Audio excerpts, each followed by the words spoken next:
The air at Kandahar felt alive with heat and jet fuel. It was late in the day, the kind of evening when the light turns orange and everything smells like metal and dust.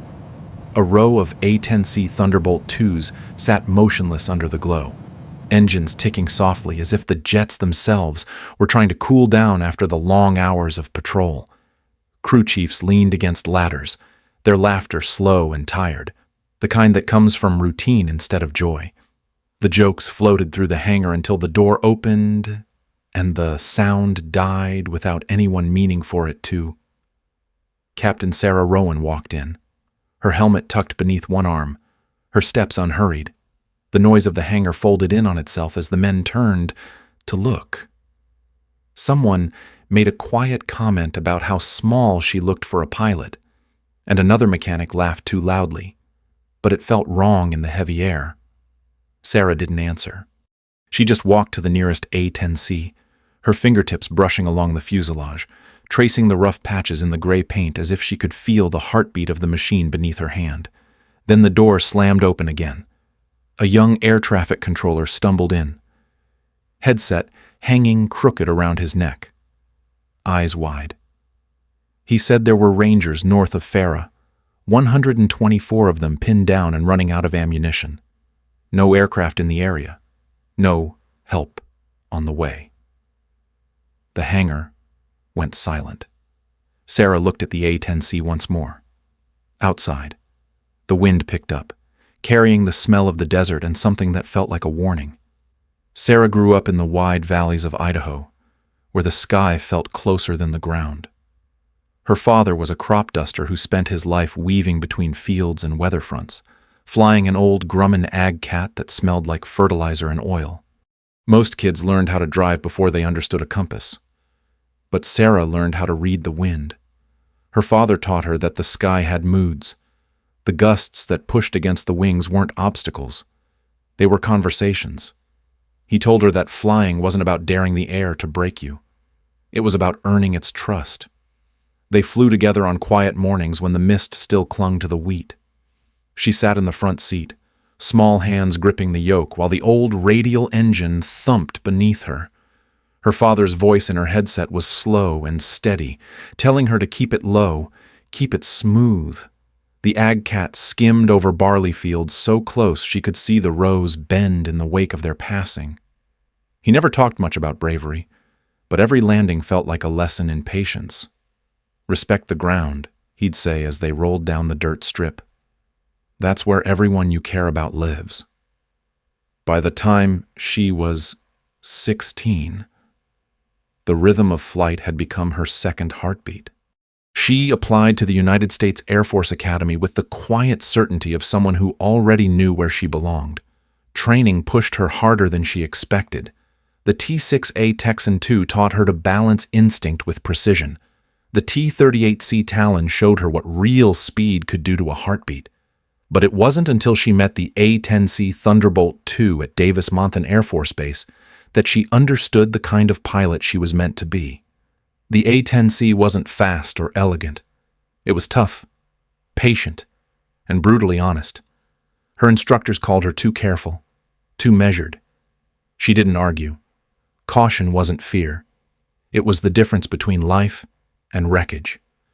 The first time she fired the GAU-8A Avenger cannon. The sound rolled through her bones like thunder splitting the sky. The jet shuddered, the earth below erupted in perfect lines, and Sarah felt something settle in her chest. Flying wasn't about chasing glory. It was about bringing people home. Her father's voice still echoed like a promise. Low and smooth brings folks home. It started over Helmand Province, a stretch of land that never stayed quiet for long. Captain Sarah Rowan was on station in her A-10C Thunderbolt II, circling above a Marine platoon caught in a firefight. The radio crackled with shouts, coordinates, and the clipped edge of fear that came when seconds meant lives. Command ordered her to divert. A sand front was rolling in fast, visibility dropping to almost nothing. She acknowledged the order, but when she dipped through the clouds for one last look, what she saw changed everything. Below her, muzzle flashes lit a compound. but near the wall were civilians' families caught in the middle of the chaos. The Marines were pinned too close to call for artillery. She made the kind of decision that training couldn't cover. Rolling in low, she lined up her GAU-8A cannon and squeezed a controlled 2-second burst. The rounds tore through the enemy position with surgical precision. When the dust cleared, the Marines were alive, and so were the civilians. The radio went quiet for a long moment before a Marine voice finally said they were safe. Back at Kandahar, her after-action report didn't carry the same relief. She was called into a briefing room where her commanding officer handed her a suspension notice. Unauthorized engagement, violation of weather protocols, endangering aircraft. She stood at attention, took the paper, and said nothing. Arguing wouldn't change anything. Saving lives hadn't either. Days turned into weeks on the ground. She worked the maintenance line like any other airman. Flashlight in hand. She traced wiring harnesses, cleaned cannon feed systems, and helped crew chiefs inventory panels. Her small black notebook filled with flight math and checklists. Inside her pocket, folded and worn, was a photo of her brother in his Marine uniform. He'd died years ago in the same dust she'd flown through. She never spoke his name aloud, but every decision she made carried his weight. At night, the hangar grew quiet. Jets cooled, tools clicked into drawers, and the base settled into uneasy rest. Sarah would sit under the wing of her grounded jet and listen to the wind outside. The sound of silence was worse than a crash. A crash meant someone tried. Silence meant someone stopped. The operations room at Kandahar buzzed like a beehive of static and urgency. Blue and green light from the monitors painted every face in pale shades of exhaustion. Controllers spoke in sharp bursts, voices clashing with the hum of machines. A young communications officer tore off his headset and shouted across the room that 124 Army Rangers and Afghan partner troops were trapped north of Farah. They were pinned in a canyon, mortars closing in, ammunition running dry. The sandstorm had swallowed the approach corridor, grounding every aircraft within range. For the first time in years, there was no close air support coming. Captain Sarah Rowan stood in the corner, her hands clasped behind her back, watching the flickering feed from a drone that struggled to hold signal. The image showed flashes of muzzle fire and smoke drifting through the canyon. A lieutenant muttered under his breath that no one could fly through that storm. The room went still when Sarah's voice cut through the noise. She said she could fly it. By feel. Heads turned. Major Ellison pushed through the door, the weight of command in his stride. He reminded her she was grounded and not cleared for any flight operations. He told her the sand front was moving fast, visibility below minimum, radar blind, and that anyone flying in it would die before reaching the target. She didn't flinch. She told him there were over 100 Americans running out of time. He barked that it wasn't her call. She met his eyes, calm as the desert night, and said then she would fly low enough to find them. The room went silent. Every officer there understood what she meant. Orders mattered, but not more than lives. Her decision was already made. The hangar lights flickered against the swirling wall of sand outside. The storm was already swallowing the horizon, turning the base into a shadowed blur of motion and noise.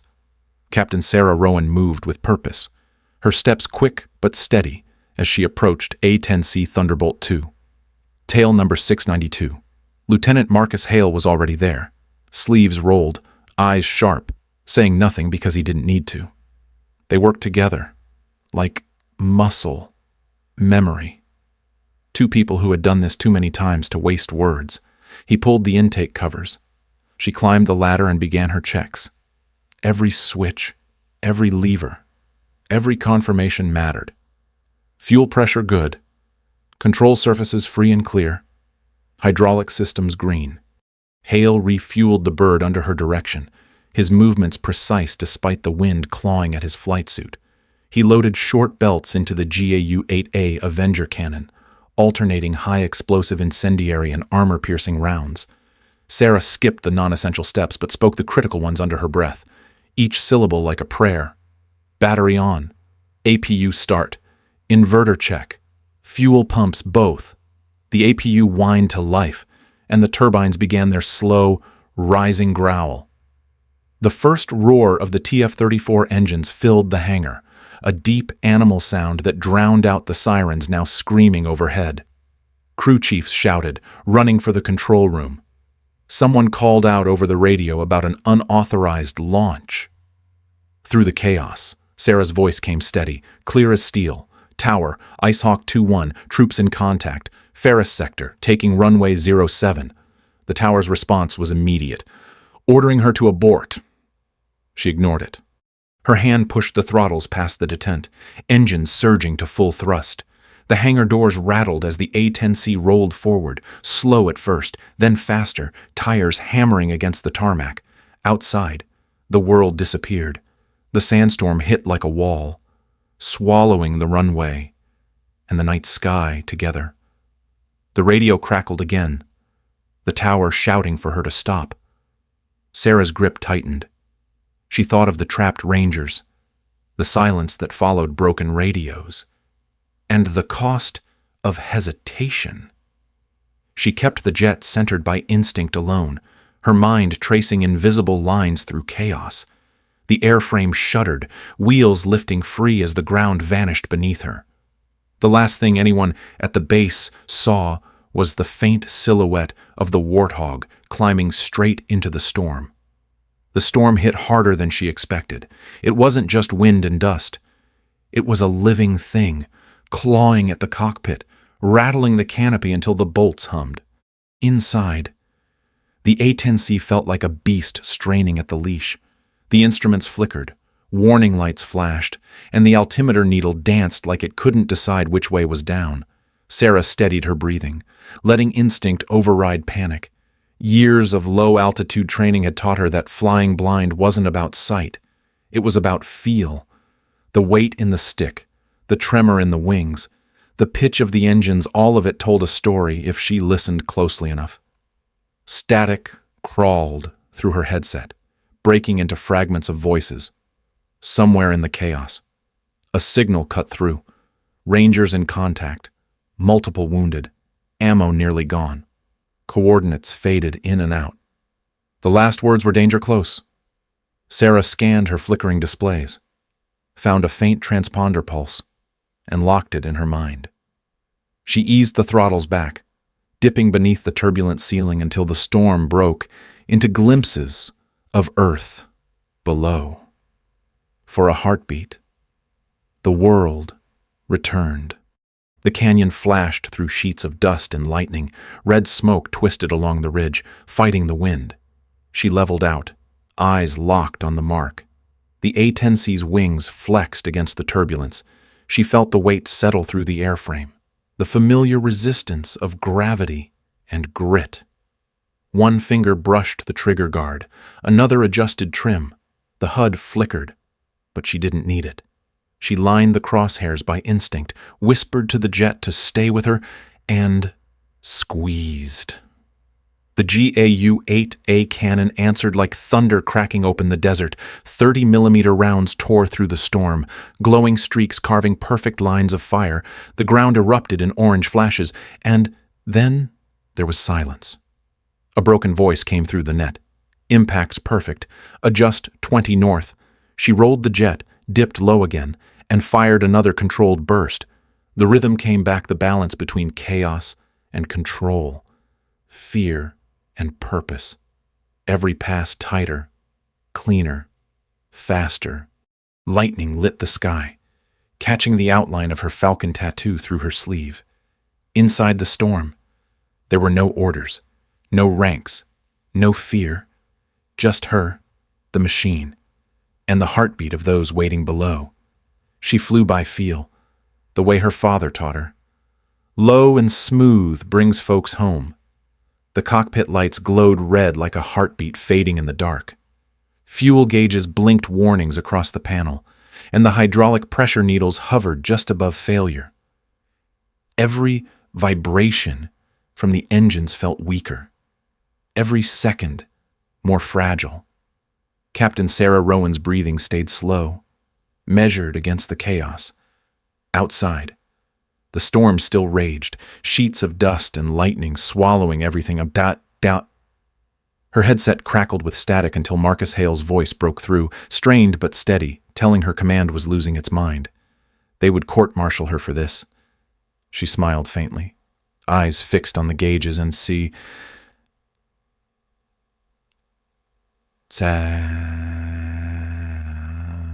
they couldn't ground what they couldn't catch. In the operations center, Major Ellison stood over the radar display, eyes locked on a single fading blip. A controller whispered that she was below 100 feet, flying by feel alone. Ellison didn't look away. He said quietly that she always did. The room fell silent except for the sound of the storm over the comms. Sarah's console flashed again, the low fuel warning now constant. Then came the voice from the ground.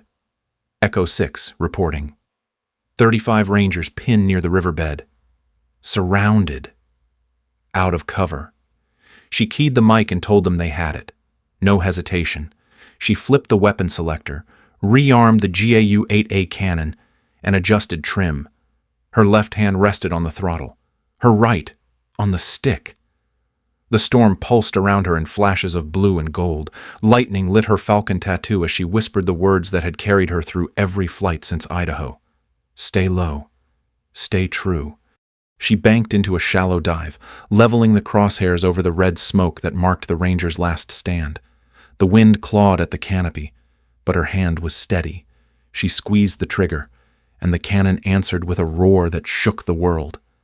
30-millimeter shells streaked through the murk, ripping the ridge apart in precise lines. Secondary explosions bloomed like molten suns, the radio filled with shouts from the ground, targets destroyed, Rangers moving. She exhaled, her voice calm as she said they should tell him they're even. Her fuel light went dark. Both engines coughed, sputtered, and died. The silence inside the cockpit felt heavier than the storm. She reached down, pulled the guarded lever by her knee, switching to manual reversion.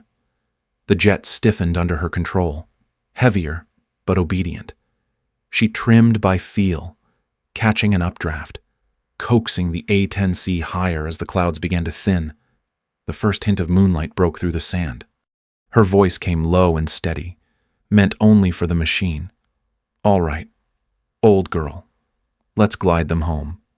The cockpit was a flicker of dying lights and failing hydraulics. Every control felt heavier than it should, the stick trembling under her grip like a tired animal. Captain Sarah Rowan's breathing was steady, but her heartbeat pulsed in her throat. The twin engines of the A-10C Thunderbolt II coughed, surged, then went quiet again. Manual reversion kept her connected to the jet through cables and levers instead of hydraulics.